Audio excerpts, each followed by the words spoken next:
Germany's foreign minister says the mounting tensions in Ukraine raise the risk of a major military confrontation. Frank-Walter Steinmeier gave the warning after clashing with President Putin at a meeting in Moscow.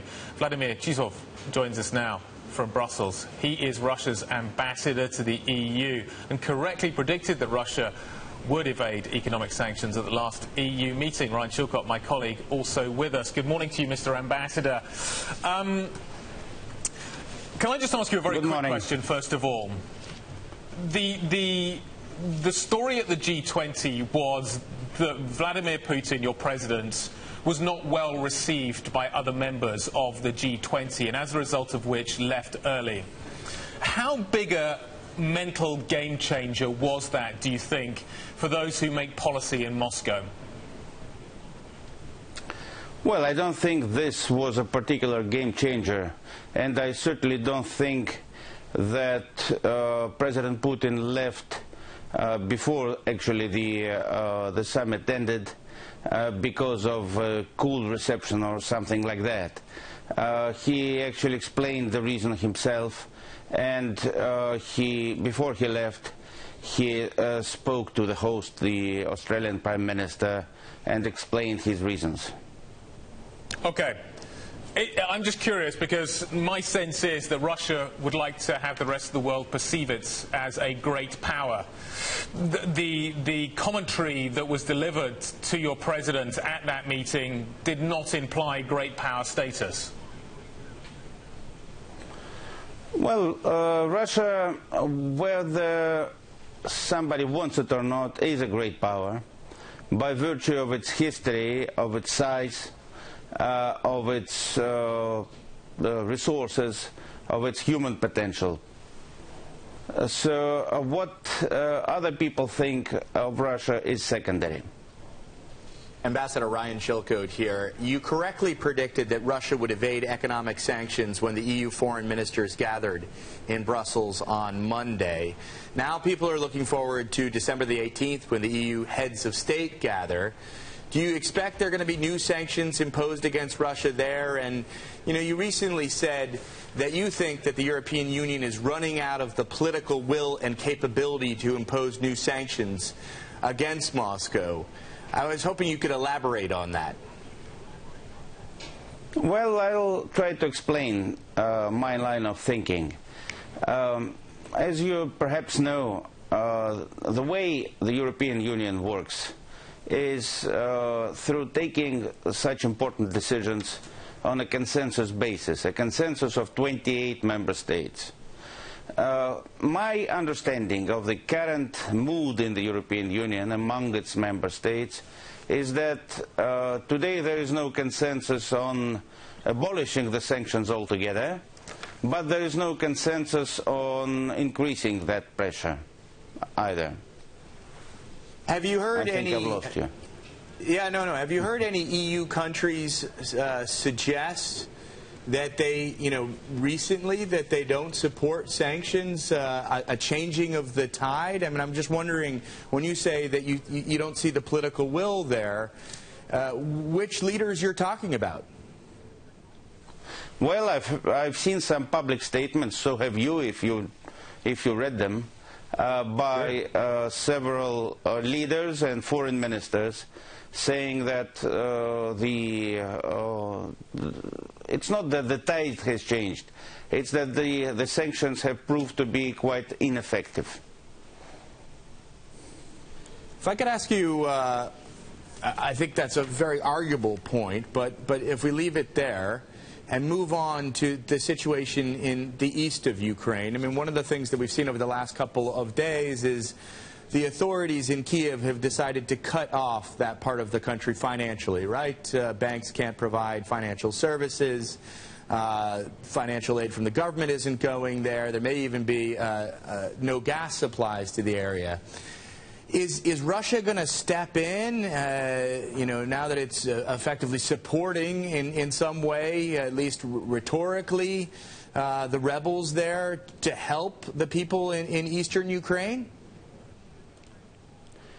Well, I can confirm that you make a very valid point. the latest decree by President Poroshenko to what is in fact economic strangling of the eastern provinces will certainly increase the hardships of the population there. There is also growing concern on the part of the people in the east of Ukraine and of course of Russia as well, with the military buildup of the Ukrainian forces along the line separating those two self-proclaimed republics from the rest of the country. Russia has been not only rhetorically supporting, Russia has been providing humanitarian aid to the population, to the civilian population of those two regions of Ukraine. And it's a sizable number. Before the conflict, the Donetsk and Lugansk regions, they numbered 7.5 million. Well, if approximately half of the population has stayed, but still it means a significant number. Well, and of course they are suffering. Yeah.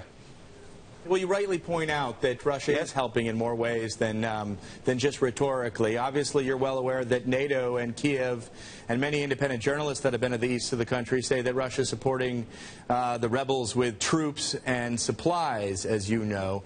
Look, the Russian president, as he left Brisbane, said that Russia will not let the rebels be defeated in the east of the country.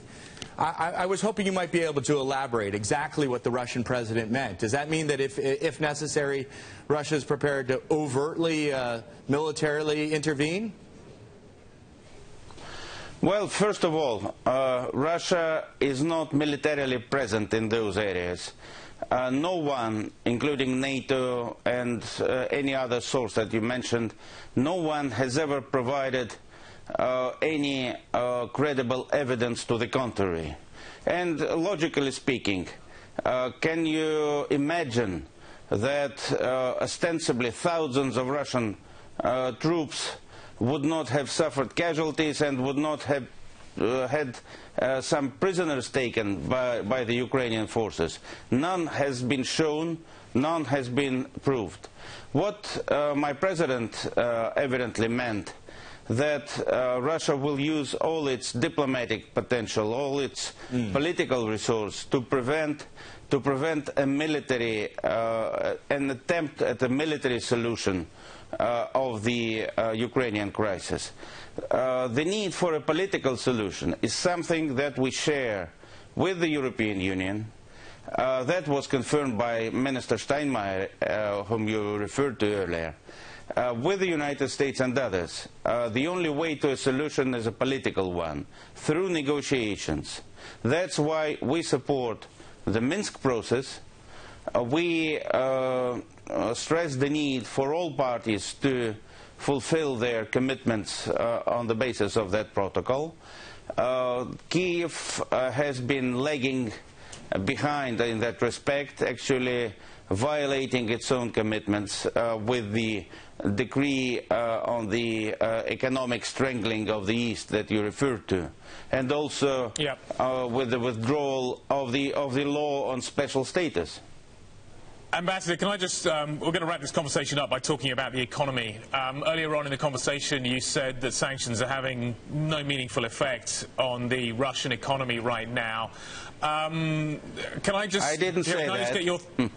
Okay, well, I've got the EU. Okay, let me give you the quote back again. Have proved quite ineffective was the phrase that you used, and I guess maybe that effectiveness is related to the behaviour of your president rather than the impact on the economy. But we can argue the point on that one. The Russian ruble has fallen by 24% this year against the dollar. The Russian economy has contracted significantly.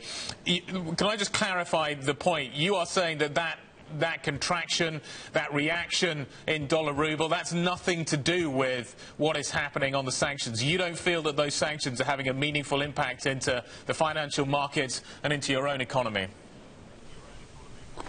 Of course, the sanctions do have an effect on the Russian economy, primarily in the financial sector.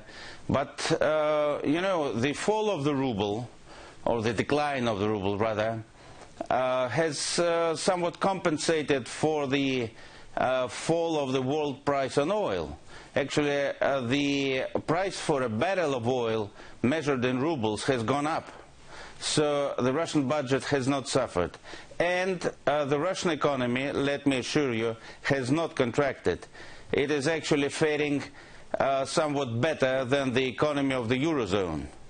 The current figures indicate that the growth of the Russian economy for this year, modest as it will be around 0.5 to 0.6%, going up in the next 3 years.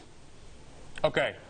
Do you think that there needs to be a significant reaction within the way that the Kremlin runs the Russian economy as a result of what is happening currently? We have heard stories that there's going to be a push to bring down corruption, graft within the Russian economy.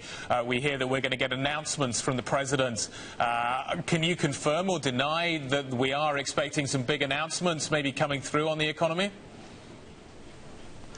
Well, I don't want to speculate on what might happen in the future, but of course combating corruption is a perennial job for any government, be it the Russian government or any Western government. That's a problem that no single country in the world is completely free of. I would stress a different aspect of Russian economic policy. The efforts to substitute some imports with locally produced goods. That is a long-term policy that is already producing some results.